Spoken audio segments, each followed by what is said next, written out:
बाबू सार सिंहद्वार जेतोले वेद ध्वनि करचंती प्रभु उठी आसिले नमस्कार कले कृष्ण नारायण आज्ञा धीरे धीरे आपण तो पार्टी करचंती हबो कोन पाला वाला आइले तो धीरे धीरे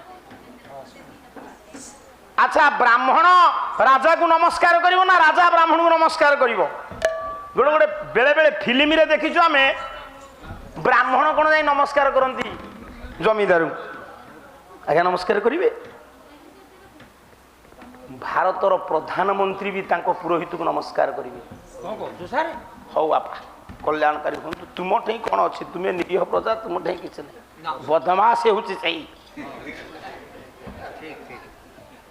मागुची मत उल्टा पैसा मु पैसा देनी बेले मोर गोटे जो मठाटे नहीं जाई जा मठा किछ टंका देबी टंका भल बाटर लगातु कि मंद बाटर लगे जहाँ खाइबू कहबू देवी टंका देवी हलसी पीबू देवी अंगुर कोई खाइबू देवी अंगुर खा लिभर ठीक रहिबो आ सिगरेट कहीं टाणुचु तो मांस अच्छे सिगरेट टाणुचु थोड़ा विष जिनस खाओ ना अधा पेटे खाओ 50 होला पर तुम अधा पेटे खाओ जदि डायबिटीज पेसेंट मु डाक्तर नुह डाक्तर कहिसंती अधा पेटे खा भोग कले काकुड़ी मूला गाजर चोबाओ ए पुओ कौन पुओ बुझाउछ एई पुओ को धर काली रे किछु कर मो कहिबार तात्पर्य मनीष खाद्य गुण सृष्टि हुए आमे मानकर परम शत्रु होची रोग रोगर मान को देखी डाक्तर औषध देबे हेले महौषधि आपण पाखे लिखिले व्यास बही संस्कृत महाभारत कहला संसार सुविचार मोहन कस्य च संसारे विचारेण विलीयते ब्लड सुगर पेशेंट मरिबा पर्यंत औषध खाई लाइफ टाइम औषध मेडिसिन यूज करबा पड़े आज्ञा सर ब्लड प्रेशर पेशेंट औषध खाइबन खाइबन मो रोगर मानु को देखि डाक्टर औषध देबे मु जदि चिकित्सा रे न रहिबी तांको औषध काम करिवो करिवनी हां व्यास सेते बेलू कहलेनी संसार दीर्घ रोगस्य मनुष्यर परम शत्रु होची रोग ना नहीं रोग आमको डायबिटीज होइथबो पुओ बाहागर होथबो रसगोल्ला टे धरला स्त्री को हां हां खाना खाना खाना खानी रे बड़ी जीव बारिखा मरजू रे मनुष्यर परम शत्रु के रोग तानार केस करिवे ना ताकू चिन्हिया पई भोक उपास रे एमती ठिया आइतबे डाक्टर पाखरे एको गोरिया परम शत्रु मनुष्यर होची रोग रोग हां ता औषध डाक्तरंग पाखरे खाली विचार महौषधि होची चिकित्सा ठीक कौन पिला माने बुझुछो ताले से दिन ब्राह्मण को नमस्कार करे भगवान कृष्ण काहे नमस्कार कले ना ब्राह्मण हेले देवता देवता केमिति देवता कहला दैवाधीन जगत सर्व मंत्राधीन स देवता ये मंत्र ब्राह्मणाधीन समात ब्राह्मण देवता ये जगतटा हला पंडिते देवतांकर अधीन देवता काहाकू कहबा का कहया आमर आपण टिके दर्शन शास्त्र को नियंतु चलो आपण मानकर देखंतु स्वर्ग कहिले जह सुखम गछति जस्मिन सह स्वर्ग स्वर्ग देवता कहिले कि गोटे ऊपर बसी ना ना आपण भीतर दिव्य गुण सृष्टि हेले आपण हेबे मो पई देवता देवता कौन सी कारण मु घोर विपत्ति रे सम्मुखीन आपण आपणकर दिव्य गुण बल रे आपण मते से विपद रु बंचई देले आपण मो पई देवता देवता ठीक सूर्य काहे कि देवता हेलो ना जेते भलो खाद्य खा सूर्य किरण न पड़ले हे परिबो ना चंद्र देवता पवन देवता पानी देवता अग्नि देवता जहाँ जो मानक पाखे दिव्य गुण अच्छी से माने देवता ये जगतटा हूँ देवतांकर अधीन देवता कहा अधीन ना मंत्राधीन स देवता देवता मंत्र अधीन हेले देवता ते मंत्र ब्राह्मणाधीन से मंत्र गुड़िक हूँ ब्राह्मणकर अधीन तस्मात ब्राह्मण देवता मु ब्राह्मण घर रे पुओ पाठ पढ़िली मंत्र शिखिली होटेल रे प्लेट धोई देवता ना दिव्य गुण संपन्न व्यक्तित्व को देवता कहा ताले से दिन ब्राह्मण को भगवान नमस्कार कले देवता होचंती उत्कलमणि गोपबंधु दास कहीं ना तांको भीतर जो दिव्य गुण से एक आदर्श देवता होचंती आपण मानकर ଜାତିର ଜନକ ମହାତ୍ମା ଗାନ୍ଧୀ, ଦେବତା ସୁଭାଷ ଚନ୍ଦ୍ର ବୋଷ। ସୁଭାଷ ଚନ୍ଦ୍ର ବୋଷ ଦେବତା ମାନେ ଏଇ ଜାଗାରେ ବହୁତ ଅଛନ୍ତି ଖୋର୍ଦ୍ଧାଗଡ଼ରେ। ସେ ଦିଗମ୍ବତ ହେଇଗଲେ। ଦିବଙ୍ଗତ ହେଲେ। ପୁଅ ସାଡ଼କୁ ଯିବିନି। ଆଚ୍ଛା, ତେଣୁ ବ୍ରାହ୍ମଣକୁ ନମସ୍କାର କଲେ। ନମସ୍କାର କଲା ବେଳେ କୃଷ୍ଣ ନାରାୟଣ ଦେଖିଲେ ବ୍ରାହ୍ମଣ ବ୍ରାହ୍ମଣୀ ଦୁଇ ଜଣଙ୍କ ଆଖିରେ ଲୁହ। ବାଃ, କାହିଁକି ଆସିଛନ୍ତି ପଚାରି ନାହାନ୍ତି କୃଷ୍ଣ। ନମସ୍କାର କରି ସାରିବା ପରେ ବ୍ରାହ୍ମଣ ଆଶୀର୍ବାଦ କଲା ପରେ କୃଷ୍ଣ ଦେଖିଲେ ବ୍ରାହ୍ମଣ ବ୍ରାହ୍ମଣୀଙ୍କ ଆଖିରେ ଲୁହ। ସେଇଠି ଓଲଟା ବାଣ ଚଢେଇଲେ କୃଷ୍ଣ। କଣ କହିଲେ? କହିଲେ ଗୋସାଇ, ହଁ, ଆପଣ ଜଣେ ଭୂସୁର, ଆପଣ ଜଣେ ବିଜ୍ଞ ପ୍ରାଜ୍ଞ 36 ପାଟକ ରାଜା, ଆପଣଙ୍କ ଆଖିରେ ଲୁହ ଶୋଭନୀୟ ନୁହେଁ। କାହିଁକି? ଲେଖିଲେ ବ୍ୟାସ ବହି ସଂସ୍କୃତ ମହାଭାରତ। ପୁଅ କହିଲା ଦୁଃଖଞ୍ଚ ସୁଖଞ୍ଚ ଭବା ଭବଞ୍ଚ ଲାଭ ମରଣ ଜୀବନଞ୍ଚ ଜ୍ୟାୟତ ସର୍ବମବାପ୍ନବନ୍ତି ସମାଧିରା ନୈବ ହୁସେନ ସ୍ୱଚ।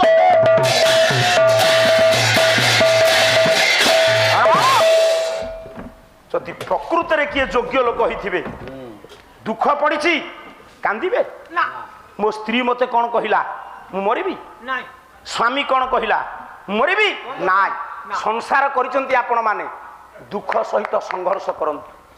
ଇରେ ଦୁଃଖ ସହିତ ଯିଏ ଯୁଦ୍ଧ ନ କରିଛି ସେ କି ପୁରୁଷ?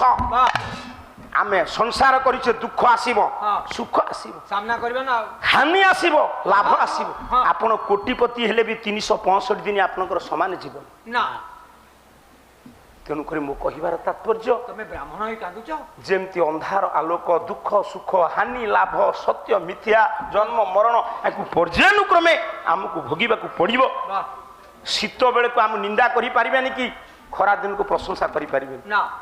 ବର୍ଷା ଦିନକୁ ନିନ୍ଦା କରିପାରିବାନି ନା। ଇଏ ପର୍ଯ୍ୟାୟକ୍ରମେ ଆମକୁ ଭୋଗିବାକୁ ପଡ଼ିବ। ପଡ଼ିବ। ଯେମିତି ଖରା ବର୍ଷା ଶୀତ, ସେମିତି ସୁଖ ଦୁଃଖ ହାନି ଲାଭ। ଆପଣ କାନ୍ଦିବାର କାରଣ କ'ଣ? କଣ ପାଇଁ ଆପଣଙ୍କ ପରି ବିଜ୍ଞ ବ୍ରାହ୍ମଣ କାନ୍ଦୁଛନ୍ତି ମତେ କୁହନ୍ତୁ। ଶୁଣନ୍ତୁ ପ୍ରଭୁ, କୁହନ୍ତୁ, ନିର୍ଦ୍ୱନ୍ଦ୍ୱରେ ସ୍ୱତଃସ୍ଫୂର୍ତ୍ତ ଭାବରେ ପରିପ୍ରକାଶ କରନ୍ତୁ ହେ ଦ୍ୱିଜବର। ଆଠଟା ପୁଅ ମୋର ମରିଗଲେ। ଆଜ୍ଞା। ଭାବିଲି ନବମ ସନ୍ତାନ ବଞ୍ଚିବ। ତେଣୁକରି ଆପଣ ସଂସାର ବନ୍ଧନରେ ବାନ୍ଧି ହେଲେ। ଆଜ୍ଞା। ବ୍ରାହ୍ମଣୀଙ୍କ ଗର୍ଭରୁ ନବମ ସନ୍ତାନ ଜନ୍ମ ହେଲା। ଜନ୍ମ ହେଲା ପରେ କୁଆ ଶବ୍ଦ କହିବା ମାତ୍ରେ ସିଏ ବି ମରି ଚାଲିବ। ତାହେଲେ ମୋଲା ପିଲା ଆପଣ ମୋ ପାଖକୁ ଆଣିଛନ୍ତି କାହିଁକି? ଦୟାକରି ଏଇ ପୁଅଟିକୁ ମୋର ବଞ୍ଚେଇ ଦିଅନ୍ତୁ ପ୍ରଭୁ। ମନା କରନ୍ତୁ ନାହିଁ ପ୍ରଭୁ। ସେ ପୁଅକୁ ମୁଁ ବଞ୍ଚେଇ ପାରିବିନି। ଦୟାକରି ଏଇ ପୁଅଟିକୁ ମୋର ବଞ୍ଚେଇ ଦିଅନ୍ତୁ। ହାତ ଯୋଡ଼ି ଦେଲେ ବ୍ରାହ୍ମଣ। କହିଲେ ଠାକୁରେ, ଆପଣ ବଞ୍ଚେଇଛନ୍ତି ବୋଲି ମୁଁ ଆସିଲି। ଆପଣ ବଞ୍ଚେଇଛନ୍ତି ବୋଲି ମୁଁ ଆସିଲି। ଆପଣ କହୁଛନ୍ତି ବଞ୍ଚେଇ ପାରିବେନି। ଆପଣ ବଞ୍ଚେଇ ନାହାନ୍ତି। କହିଲା ଗୁରୁ ସାନ୍ଦୀପନି ନନ୍ଦନ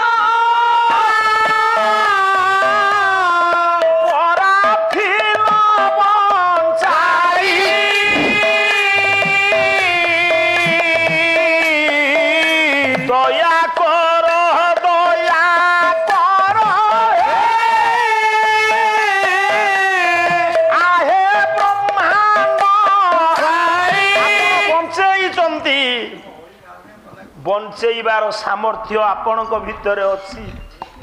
ଦୟା କରନ୍ତୁ ଆପଣ। ଥରେ ଦେଖିଲେ ମୋ ବ୍ରାହ୍ମଣୀ କି ଧୈର୍ଯ୍ୟ ହେଇଯାଇଛି, ବେଳେ ବେଳେ ଚେତା ଶୂନ୍ୟ ହେଇଯାଉଛି। ଦୟାକରି ପ୍ରଭୁ ଠାକୁରେ, ଏ ଠାକୁରେ ମୋ ପୁଅକୁ ଟିକେ ବଞ୍ଚେଇ ଦିଅନ୍ତୁ ପ୍ରଭୁ। ଦୟା କରନ୍ତୁ ପ୍ରଭୁ, ମୁଁ ଆପଣଙ୍କ ପାଦ ତଳେ ପଡିଛି ପ୍ରଭୁ। ସେ ପୁଅ ବଞ୍ଚିବନି। ଆଉ କାହିଁକି ବଞ୍ଚିବନି? ସେ କଣ ଆଉ ଅଛି ଯେ ବଞ୍ଚିବ? ଆପଣ ପରା ମଲା ପୁଅକୁ ବଞ୍ଚେଇଛନ୍ତି। ଗୁରୁ ପୁଅ ବୋଲି ବଞ୍ଚେଇବେ, ମୋ ପୁଅ ବଞ୍ଚେଇବେନି? ବ୍ରାହ୍ମଣ ବୁଝେଇଲେ, କହିଲେ ଭଗବାନ କୃଷ୍ଣ ବୁଝେଇଲେ, କହିଲେ ଗୋସାଇଁ, ଯିଏ ଥରେ ଚାଲି ଯାଇଛି ସେ କେମିତି ଫେରିବ? କେମିତି ଫେରିବ? କହିଲା ଯାବତ ଜନନ ତାବତ ମରଣ ତାବତ ଜନନୀ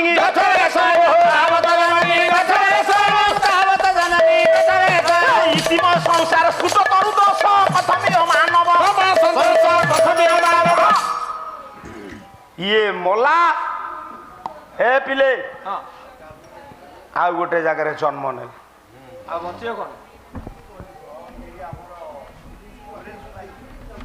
ଆଜ୍ଞା ହଁ ହଉ ହେ ମୋର ଜ୍ଞାନୀନ୍ଦ୍ର ପୁଙ୍ଗ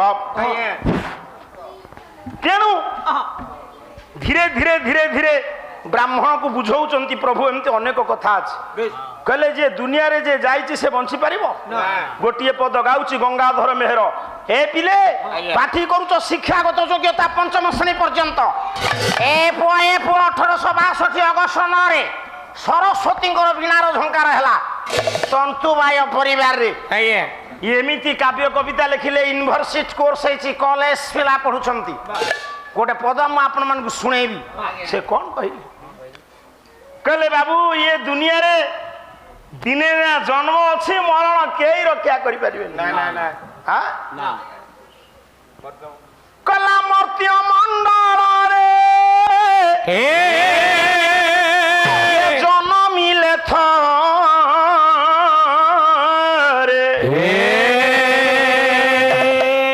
ଇଏ ନୁହଁ ରୁମ ଟାଙ୍କିରୁ ଉଠୁଥିବ ସାଡେ ଲାଜ ଅଛି ସହିକି କୁହ କହିଲା ଅବଶ୍ୟ ଅଛି ମରଣ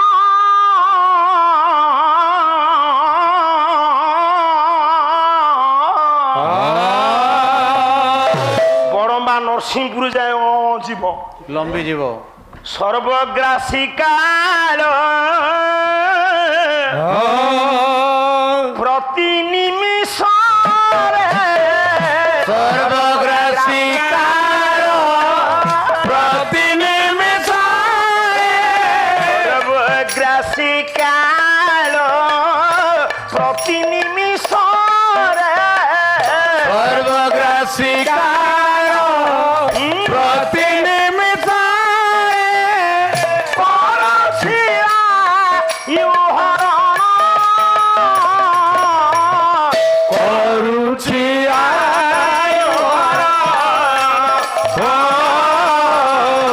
କରୁଛି ଭୋକାଲ ଏ କୋଉ ସ୍ୱର ଗାଇଦେବି ପାପର ମଇରା ଚଦର ଘୋଡ଼େଇ କେମିତି ଇଏ ହଉଛି ସେଇ ସ୍ୱର ଭଜନ ସୁନ୍ଦର ଭଜନର କେମିତି ସ୍ୱର ଅଛି ଏବେ ବି ସୁଭାଷ ଭାଇ ଗୋଟେ ଗୋଟେ ଭଜନ ଅଛି ମୂଲ୍ୟବାନ ସ୍ୱର ତା ଦେହରେ ନାହିଁ ଏଠି ଯେତିକି ଆପଣମାନେ ବସିଛନ୍ତି ସେଇ କଥା ପ୍ରଭୁ କହିଲେ କହିଲେ ମର୍ତ୍ତ୍ୟ ମଣ୍ଡଳରେ ଜନ୍ମିଲେ ଥରେ ଅବଶ୍ୟ ଅଛି ମୋର ଭଗବାନ କୃଷ୍ଣଙ୍କୁ ମରିବାକୁ ପଡ଼ିଲା ଆଉ ସେ ଏମିତି କଷ୍ଟରେ ମରିଛନ୍ତି ସାଧାରଣ ଲୋକ ଯଦି ମରିବ ସମାଲୋଚନାର ପାତ୍ର ହବ ଯୋଉ କୃଷ୍ଣଙ୍କର ଅନେକ ସ୍ତ୍ରୀ ଅନେକ ପିଲା କେତେ ବଡ ବଂଶଲତିକା ଯୋଉ ପାଣ୍ଡବ ମାନଙ୍କର ସେ ପ୍ରିୟ କୁହନ୍ତୁ ସେ ମଲା ବେଳେ କିଏ ତାଙ୍କ ପାଟିରେ ପାଣି ଦେଇଛି ଦେଇଛନ୍ତି ଯଦି ଏ ଦୁନିଆରେ ଗୋଟେ ବୁଢାର 10-15ଟା ନାତି ନାତୁଣୀ ହେଇଥିବେ ହାଟକୁ ଗଲା ବେଳେ ବାଟରେ ପଡି ମରିଗଲା ଲୋକ କହିବେ ଇଏ କୋଉ ଜନ୍ମରେ କି ପାପ କରିଥିଲା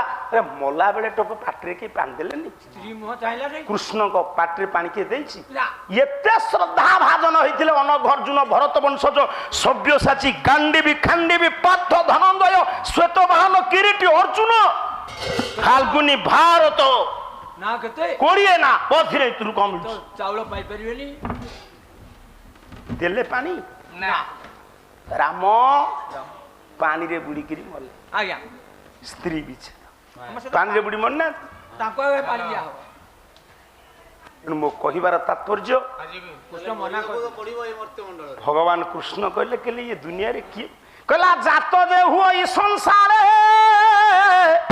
ଏଇଥିରେ ପୁରା ଅଛି ଘଣ୍ଟାଏ ଚାଲିବ ମୋର କିଏ ବସିଲେଣି ବସନ୍ତୁ ମରଣ ଧ୍ରୁବଟି ତାହାରେ ମରଣ ଧ୍ରୁବଟି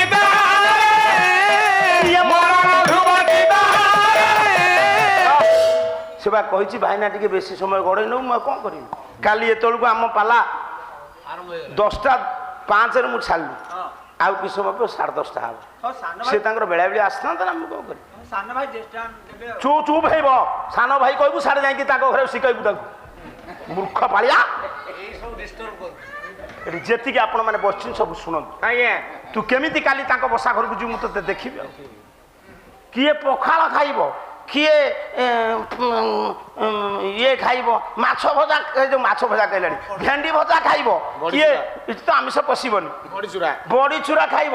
ସେ ମାନିବାକୁ ପଡିବ ଗାଲୁଆ ଅନୁଷ୍ଠାନ ଲୋକ, ମୁଁ ତୁମକୁ ମୁଣ୍ଡିଆ ମାରୁଛି, ତୁମେ କେମିତି ଚିଡ଼ି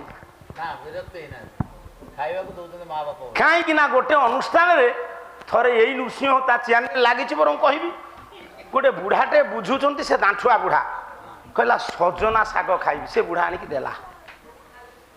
କହିଲା ମୁଁ ଛୁନୁ ଛୁନିଆ ଶାଗ ଖାଇବି, ବୁଢା ଦେଲା। କହିଲା ମୁଁ ଶେଉଳ ମାଛ ଝୋଳ ଖାଇବି, ବୁଢା ଦୌଡ଼ିକି ଆଣିକି ଦେଲା।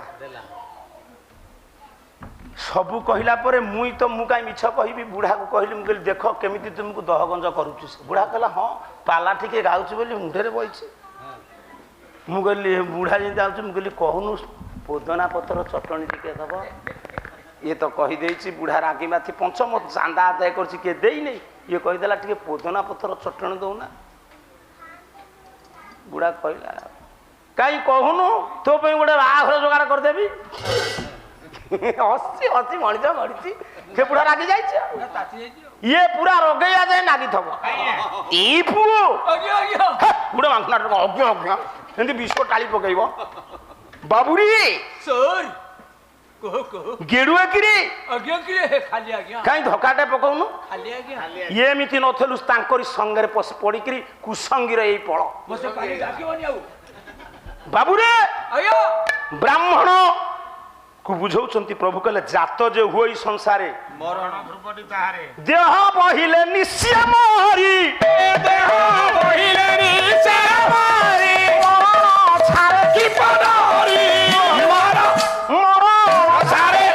କେମିତି ଜଗତସିଂହପୁର ବ୍ରେକ୍ ହଉନାହିଁ, ଠିକ ହଉଛି, ତୋର ହଉନାହିଁ। ଦେହ ବହିଲେ ନିଶ୍ଚୟ ମରି, କଣ କରିବ ଭାରି ଆଣଉଛୁ କହିଲା ମରଣ ଛାଡେ କିମ୍ପା ନାରୀ, ଦେହ ବହିଲେ ନିଶ୍ଚୟ ମରି। ଆଜ୍ଞା କୃଷ୍ଣ କହୁଛନ୍ତି ବ୍ରାହ୍ମଣ ମୁଁ ବଞ୍ଚେଇ ପାରିବି। ତାହେଲେ ସେଦିନ ବ୍ରାହ୍ମଣ ବ୍ରାହ୍ମଣୀ କଣ କଲେ? ବ୍ରାହ୍ମଣୀ କଣ କହିବ? ବ୍ରାହ୍ମଣ କହିଲା ଆରେ ହେ ଇଏ ପ୍ରକୃତ ଠାକୁର ନୁହେଁ, ପ୍ରକୃତ ଭଗବାନ କୃଷ୍ଣ ନୁହେଁ, ଇଏ ଠାକୁର ହେଇଥିଲେ ଗୁରୁ ସାନ୍ଦିପର୍ଣ୍ଣି ପୁଅ ବଞ୍ଚେଇଲା, ମୋ ପୁଅ କାହିଁ ବଞ୍ଚେଇ ନଥାନ୍ତା କହିଲ? ଇଏ ଗୋଟିଏ ପେଞ୍ଚୁଆ ଖଚୁଆ ଲାଞ୍ଚୁଆ ଠିକ କୃଷ୍ଣଙ୍କର ନିନ୍ଦା କରି କରି ଯାଉଛି। କିଏ? ବ୍ରାହ୍ମଣ ବ୍ରାହ୍ମଣୀ ଯାଉଛନ୍ତି। କହିଲା ଇଏ ପୁଣି ରାଜା ହେଇଛି। ରାଜା ପିଲା ଦେଖିବାକୁ ଏମିତି, ରାଜା ପିଲାଙ୍କର ଦିନ ଏମିତି କଟେ। ସେଇଥିପାଇଁ ସେଦିନ ଆକୁ ନିନ୍ଦା କରାହେଇଥିଲା। କବି ଯଦୁମଣି ମହାପାତ୍ର, ବହି ପ୍ରବନ୍ଧ ପୂର୍ଣ୍ଣଚନ୍ଦ୍ର ସେଇ ନିନ୍ଦା କରୁଛନ୍ତି। କିଏ? ବ୍ରାହ୍ମଣ। କହିଲେ ଇଏ ଯଦି ଠାକୁର ହେଇଥାନ୍ତେ ଇଏ ପକ୍ଷପାତ ବିଚାର, ଗୁରୁ ପୁଅକୁ ବଞ୍ଚୁଛୁ, ନିନ୍ଦା କରୁଛନ୍ତି ବ୍ରାହ୍ମଣ। ଗୋଟିଏ ପଦ ଗାଉଛି ଛାନ୍ଦ, କହିଲା ଏ ଦଳିତାଞ୍ଜନ ପ୍ରକାର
ଭାଗ থাকে ରେ ଗୋଟେ ଚେୟାର ଫାଙ୍କା ନଥିଲା। ତମେ 7টাରୁ ପେଣ୍ଡାଲ ଆଇଲ, 6:30ରେ ପେଣ୍ଡାଲ ଆରମ୍ଭ ହବା କଥା। ଅନୁଷ୍ଠାନ ଯାଇକି ମୋ ପାଖରେ କହିଲେ, ମୁଁ କହିଲି ମୁଁ କଣ କରିବି, ମୋର କଣ ଥାକ ଯେ ମୁଁ ଆଗ ପଳେଇବି।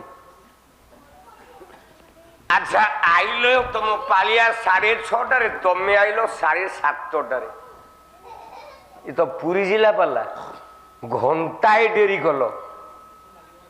7:30ରେ ଆଇଲ ପେଣ୍ଡାଲ ଉପରକୁ, 9:30ରେ ପଳେଇଲ। କେତେ ସମୟ ପାଲା ଗାଇଲ, ତମକୁ ପଇସା କିଏ ଦବ? ତମେ ଗାଲୁଆ ବାଲା ଗାଁ ଯଦି ତାକୁ ପଇସା ଠିକରେ ଯେତିକି ତୁଟେଇଛ ସେଥିରୁ କାଟିକି ଅଧେ ଯଦି ମତେ ନ ଦବ, ତାହେଲେ ସନାତନ ଦାସକୁ ଧର୍ମ ସହିବନି। ମାଲୋ ঐজ কদম্বা কদম্বন প্রিয় বাসবাসিনী বাসরসে বাসবাসিনী বাসরসে মা বাসবাসিনী বাসরসে শ্রীগিরি জালয় শিখর শিরোমণি তুঙ্গ হিমালয় মধ্যরতে লিঙ্গ হিমালয় মধ্যরতে মা লিঙ্গ হিমালয় মধ্যরতে জয় জয় হে ময়ী শাশুর বর্দিনী রণক বর্দিনী শৈলসুতে জয় জয় হে ময়ী শাশুর বর্দিনী রণক বর্দিনী শৈলসুতে। সংহার করেছি না কালী, কালীটি কিয়ে କିଏ? না কালর স্ত্রী। ହଁ ହଁ কালর উপরে কালী এ জগতকু সংহার করে, ଆଜ୍ଞା লক্ষ্মী পালন করে, ହଁ ব্রহ্মা স্ত্রী জগতকু সৃষ্টি করে বুলি ব্রহ্মার গোটিয়ে না রহিলা দক্ষ, ଆଜ୍ଞା যাহাକୁ ଆମେ କହେ ଦକ୍ଷ ପ୍ରଜାପତି। ଆଜ୍ଞା ତା ନା ତା ସ୍ତ୍ରୀ ନା ହେଲା ପ୍ରସୂତି। ହଁ ହଁ ମେଡିକାଲକୁ ଆମେ ଯେତେବେଳେ ନେଇକି ଯାଉଛେ ନିଜ ସ୍ତ୍ରୀ କି ହଉ ଝିଅ ହଉ ଭଉଣୀ ହଉ, ଆଜ୍ଞା ସେ ପ୍ରସୂତି ଯୋଉ ଘରକୁ ସେଟା ଲେଖାଯାଇଛି ଲେବର ରୁମ୍ ହଁ ହଁ ବା ପ୍ରସୂତି ଗୃହ। ଗୃହ ପ୍ରସୂତି ସେଇଠି ହେଇଥାଏ। ବ୍ରାହ୍ମଣ କାନ୍ଦୁଛି କଲା ପ୍ରଭୁ ହଁ ପିଲାଟିଏ ଜନ୍ମ, ଯେତେ ଜନ୍ମ ହେଲେ 8ଟା ଯାକ ଛୁଆ ମରିଗଲେ। ମରିଗଲେ ଧିକ୍ କୃଷ୍ଣ ତୋତେ, କୃଷ୍ଣ ମୁଁ ତୋତେ ଧିକ୍କାର କରୁଛି। ତୁ ଭଗବାନର ପଦବାକ୍ୟ ନୁହେଁ। ଅୟଂ ଦରିଦ୍ରଂ ଭବିଷ୍ୟତି ବୈଧ୍ୟସୀ ଜନସ୍ୟ ଜାଗୃତି শান চক্র লিপ্ত কল্প পাদব দরিদ্র দরিদ্রতা।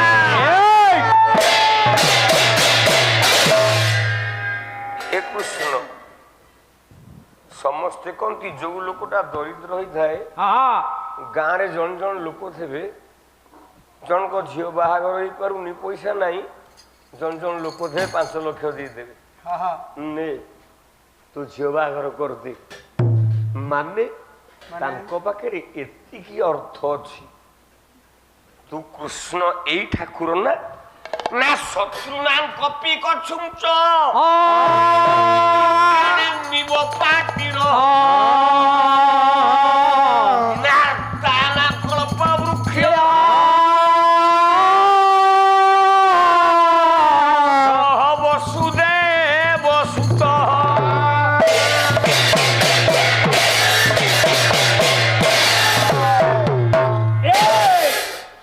କେଡ଼େ ବଡ଼ କଥା କହିଦେଲୁ ଆଜି ପେଣ୍ଡାଲରେ, ଏତେ ବଡ଼ ଜ୍ଞାନୀ ଅଞ୍ଚଳରେ।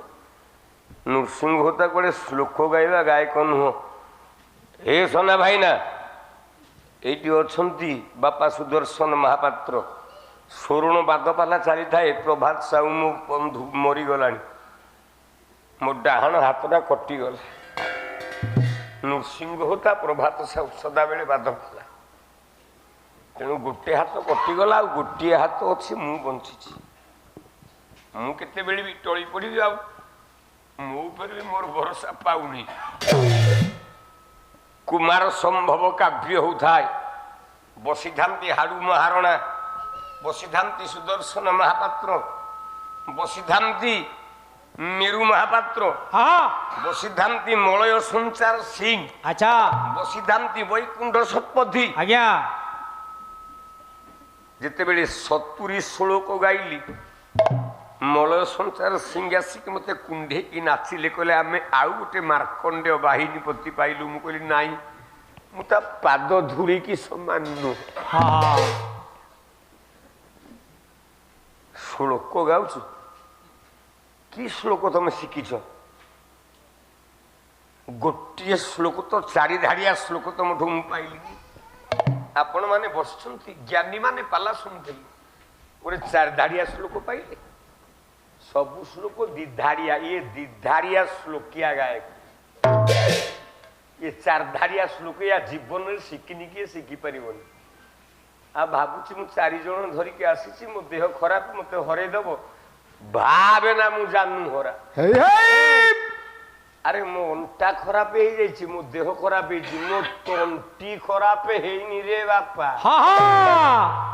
এইটা যৌদিন যায় ধব লুহা মহি বুলেই দেবি। ଲଙ୍କା ଶୁଖି ଯାଇଛି, ରାଗ କମି ଯାଇଛି। ବ୍ରାହ୍ମଣ କାନ୍ଦୁଛି କହିଲା କୃଷ୍ଣ ହଁ ମୋ ପିଲା ବଞ୍ଚିବେନି।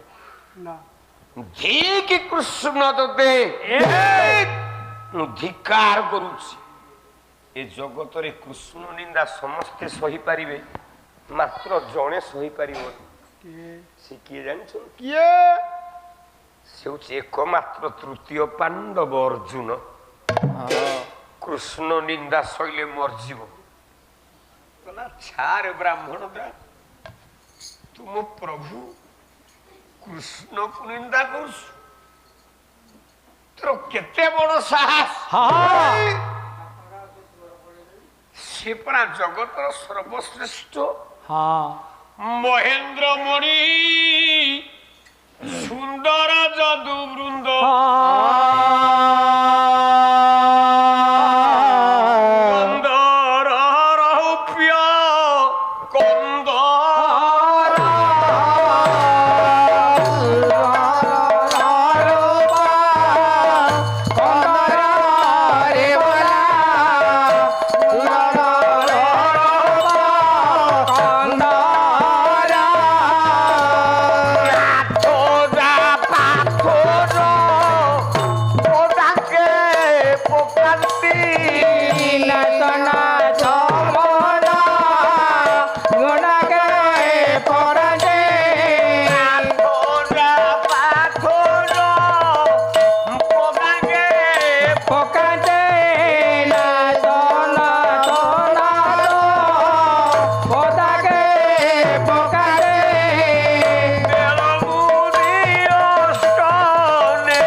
ଶିବ 5ଟା ମୁଣ୍ଡରେ 15 ଆଖି ବୁଝିକି ମୁଣ୍ଡିଆ ମାରେ ମାରେ, ଯାହାକୁ ଅନନ୍ତ ନାଗ। ପ୍ରଶ୍ନଟି ଏଇଠି ଥିଲା ପୁଣି, ସେ ଅନନ୍ତ ନା ସେ ବାସୁକି? କାଲିଠୁ ସନାତନ ଦାସ ନାଁକୁ କାଟିକି କାଲିଠୁ ଲେଖେ ସନାତନ ଦେହୁରୀ। ଆରେ ଆମେ ପରା ବ୍ରାହ୍ମଣ ପିଲା, ଆମେ ଯେତେବେଳେ ବୈବାହିକ କର୍ମ କରିବାକୁ ଯାଉଛେ ବାହାଘର କରୁଛେ ପୁଅ ଝିଅର ବାହାଘର ହଉଛି ଆଜ୍ଞା ଗୋଟେ ବେଁଶାଳ ବୋଲେ ବାଉଁଶ ଦଣ୍ଡଟେ କଳସ ମୂଳରେ ଥୋଇଥାଉ ପୁଅ ଝିଅଙ୍କ ଉପରେ ପକଉ ଆଜ୍ଞା ଗୋଟେ ଶ୍ଲୋକ ଗାଉ ଆଉ ଦେଉଟା ମୋର ମନେ ପଡ଼ିବନି ଆଗରୁ ପିଲାବେଳେ ବ୍ରାହ୍ମଣିଆ କାମ କରୁଥିଲି ପୁରୋହିତ କାମ କରୁଥିଲି ମନେ ଥିଲା ତଥାପି ଚେଷ୍ଟା କରୁଛି କାଳେ ହଉ ହଉ ହେଇଯିବ ହଁ ହଁ ଓଂ ସ୍ଥିର ଭବ ବିଡ଼ି ବଙ୍ଗ ଭବ ବର୍ଜ୍ୟବାନ ଭବ ବିଡ଼ି ବଙ୍ଗ କନ୍ୟାବର ଦୁଭବ ର ର ର ବସରେ ପାଟି କରନା ବସିଛି ହଉ ହଉ ହେଇଗଲା କେମିତି ହଁ ହବ ହବ ଆମେ ବ୍ରାହ୍ମଣ ମାନେ ବାଉଁଶ ଡାଳଟାକୁ ନେଇ ଆଜ୍ଞା ପୁଅ ମୁଣ୍ଡରେ ପାହାରେ ହଁ ଝିଅ ମୁଣ୍ଡରେ ପାହାରେ ଯେତେବେଳେ ପକାଉ ଆମେ ପ୍ରଥମେ କ'ଣ କରୁ ଆଜ୍ଞା କଣ ଆପଣଙ୍କ ବାହାଘର ବେଳରେ ବେଦି ଉପରେ କ'ଣ କରୁ ଏଇ କଳସ ମୂଳରୁ ବାଉଁଶଟାକୁ ଆଣିଲା ବେଳେ ଆମେ ଗାଉ ଓಂ ଅନନ୍ତାୟ ନମଃ ନମଃ ବାସୁକିଭ୍ୟାଂ ନମଃ ନମଃ ତକ୍ଷକାଭ୍ୟାଂ ନମଃ ନମଃ ପଦ୍ମାୟ ନମଃ ନମଃ ମହାପଦ୍ମାୟ ନମଃ ନମଃ 8ଟି ନାଗକୁ ଡାକୁ ଅଷ୍ଟକୁଳା ନାଗକୁ ଧରିକି ପୂଜା କରୁ ସେଇ ଅଷ୍ଟକୁଳା ନାଗ ଭିତରେ ଶ୍ରେଷ୍ଠ ନାଗ ହଉଛି ଅନନ୍ତ ସେଇ ଅନନ୍ତର ଅନ୍ୟ ନାମଟି ହଉଛି ବାସୁକି ଆମେ କହୁଛେ ଅନନ୍ତ ବାସୁକି ତକ୍ଷକ କର୍କଟକ ପଦ୍ମ ମହାପଦ୍ମ କୁଳିନ 8ଟି କିନ୍ତୁ ଅନନ୍ତର ଅନ୍ୟ ନାମ ବାସୁକି ଯେମିତି ହଁ ହଁ ମୋ ନାଁ ହେଲା ନୃସିଂହ ହୋତା ଆପଣ ଜାଣନ୍ତି ନୃସିଂହ କିନ୍ତୁ ମୋ ଗାଁରେ ମତେ ଡାକନ୍ତି ବାପିନା ନୃସିଂହ ହୋତା ଯିଏ ବାପିନା ସିଏ ଅନନ୍ତ ନାଗଟା ଯିଏ ବାସୁକି ସିଏ এইଥିପାଇଁ ଯଦୁମଣି ମହାପାତ୍ର କହିଲେ କଣ ଅନନ୍ତ ନାଗ 1000 ଆଖି 1000 ଫଣା 2000 ଆଖିରେ ଯାହାକୁ ଭଜେ ତାହାକୁ ମଧ୍ୟ ପ୍ରମାଣ ମୁଁ କଲି ଭଞ୍ଜ କହିଲେ କଣ? ସେଇ 1000 ମୁଣ୍ଡ ହଁ 1000 ଫଣା 2000 ଆଖିରେ ଯାହାକୁ ଭଜେ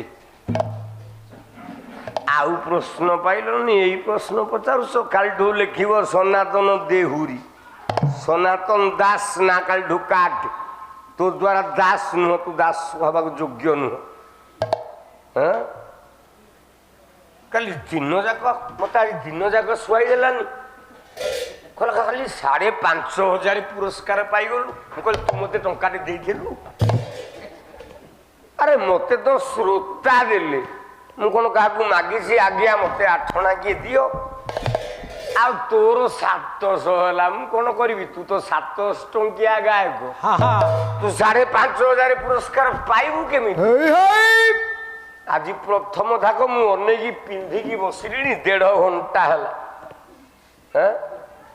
ପ୍ରଥମରୁ ଲୋକ ଗଣିଲା ବେଳକୁ ମାତ୍ର 16 ଜଣ ନୃସିଂହ ତା ଟାଇମ୍ ଯେତେବେଳେ ହେଲା ସେତିକି ବେଳେ ଗଣିଲା ବେଳକୁ ଲୋକ ପାଖାପାଖି 100 ହେଲେଣି ଦ୍ୱିତୀୟ ଧାଗରେ ଯୋଉ ଗାୟକ ଶ୍ରୋତା ରଖି ନ ପାରିବ ସେଇଟା ଗାୟକରେ ଗଣା ନୁହଁ ପ୍ରଥମ ଥାକ ଯେମିତି ଚାଲିଲେ ଚାଲିଯିବ ଦ୍ୱିତୀୟ ଧାଗରେ ଗାୟକ ଯଦି ଶ୍ରୋତାକୁ ବସେଇ ନ ପାରିଲା ସେଇଟା ଗାୟକରେ ଗଣା ନୁହଁ କାଲି ମୁଁ ଗଣିଛି ପାଲା ଦ୍ୱିତୀୟ ଧାଗରେ ବାବୁ ଆପଣ ବସିଥିଲେ ମୁଁ ଥିଲି ମାତ୍ର ତମେ 3 ଜଣ ଥିଲ ସେ ପାଲା ଭାଙ୍ଗିଲା ବେଳେ ଠିକ ନା ଭୁଲ କହୁଛି 3 ଜଣ ମାତ୍ର ତୁ ଗାୟକରେ ଗଣା ମୋ ଆଗରେ ଦେଖେଇବୁ ର ର ବୁଝୁଛି ଦେହଟା ଖରାପ ହେଇଯାଇଛି ବୋଲି ଭାବୁଛୁ ମୁଁ ଏତେ ଦୁର୍ବଳ ମାରିକି ଖାଇଦେବି ବ୍ରାହ୍ମଣ କାନ୍ଦି କାନ୍ଦି ଯେତେବେଳେ ନିନ୍ଦା କରିଛି ଅର୍ଜୁନ ଆଉ ସହି ପାରିଲାନି କହିଲା ଚୁପ୍ ଚୁପ୍ କୃଷ୍ଣ ନିନ୍ଦା କାହିଁ କରୁଛୁ ନା ମୋର ଯେତେ ପିଲା ହଉଛନ୍ତି ସବୁ ଜନ୍ମ ନେଇଯାଉଛି କହିଲା ମୁଁ ଡ୍ୟୁଟି ନେଲି ଦାୟିତ୍ୱ ମୁଁ ନେଉଛି ଏଥର ତୋ ସ୍ତ୍ରୀ ଯଦି ଗର୍ଭବତୀ ହେଇ ପିଲା ଜନ୍ମ କରେ ମୁଁ ତୋ ପିଲାକୁ ଜଗିବି ଦେଖିବି କେମିତି ଆ ଜନ୍ମ ଆସିବ ତୋ ପିଲାଟାକୁ ନେଇଯିବ ମୁଁ ଟିକେ ଦେଖିଦେବି ଆଉ ବ୍ରାହ୍ମଣ ଖୁସି ହେଲା କହିଲା ଯାହା ହଉ ଗୋଟେ ଅଭୟ ବର ମିଳିଲା ଏଥର ପିଲା ବଞ୍ଚିବ ଧୀରେ ଧୀରେ ଧୀରେ ଧୀରେ ବ୍ରାହ୍ମଣୀ ଗର୍ଭ ହେଲା ଆଚ୍ଛା ଗର୍ଭବତୀ ହେଇଛି କହିଲା ସ୍ୱର୍ଣ୍ଣେ ପାରଦ ମିଶିଲା ପ୍ରାୟ ହେଲା କାନ୍ତି ଶୋଇବାକୁ ବସୁଧାରେ ବଳାଇଲା ମତେ ଶୋଇବାକୁ ବସୁଧାରେ ବଳାଇଲା ମତେ ଶୋଇବାକୁ ବସୁଧାରେ ବଳାଇଲା ମତେ ତୁ ଭାବୁଛୁ କଣ ମୁଁ ଏଡେ ଦୁର୍ବଳ ହେଇଯାଇଛି ନା ନା ଯଦି ଗାଲୁଆ ବାଲା କହିବେ ଆସନ୍ତା କାଲିଠୁ ହୁତାବୁ ଆଉ ରାତିକେ 2000 ନିକେ ବଢେଇ ଦେବୁ ତଥାପି ମୁଁ ଆଉ 2-4 ଦିନ ରହିଯିବି এইটা দরকার গলা শীতল কোটি তাহার পুথুল দিছিলা শাড়ি কি অতি যতনে পিন্ধিলে খসিলা শাড়ি কি অতি যতনে পিন্ধিলে খসিলা শাড়ি কি অতি যতনে পিন্ধিলে খসিলা বলা সুরস ও সনমান হইলা বমন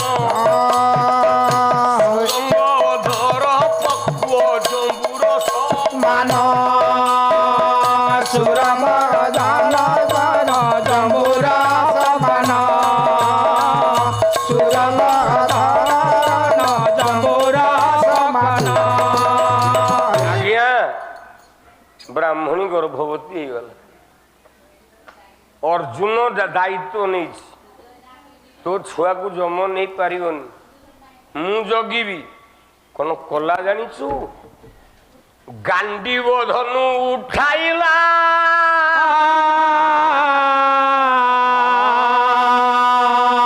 ଶେଷେ ବୀର ଅର୍ଜୁନ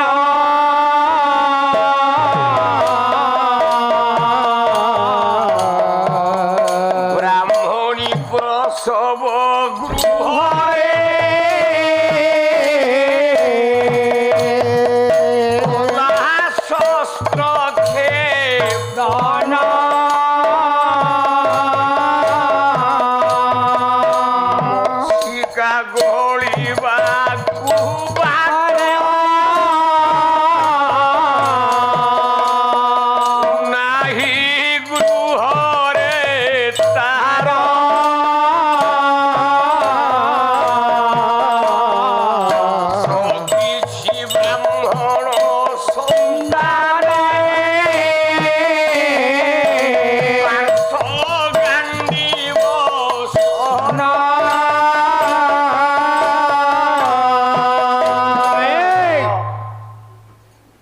ବ୍ରାହ୍ମଣ ଗୃହ ଭିତରକୁ କେମିତି ଜମ ପଶି ପାରିବନି ଅର୍ଜୁନ ଧୋଇଲା ଗାଣ୍ଡିବ ଧନୁ ବଜେଇଲା ସର ବ୍ରାହ୍ମଣ ଘର ଭିତରଟାକୁ କେବଳ ସରରେ ଛାଉଣି କରିଦେଲା ଆଜ୍ଞା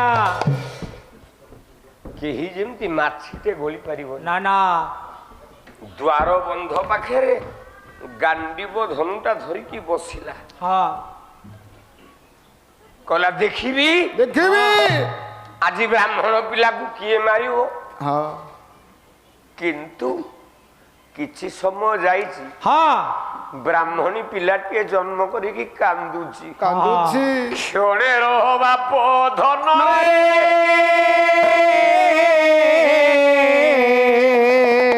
ଯାଉନ ଶୋଇବ ତମକୁ ନିଦ ଆସୁନାହିଁ ମୁଁ ଯାହା ଗାଇବି କପି କରିକି ଆର ପାଲାରେ ଅନ୍ୟ ଗାୟକ ପାଖରେ ଗାଇବ ଆଉ କଣ যা শৈব যা পাল্লা গাইବାକୁ আইছ ক্ষণে রহ বাপ ধন রে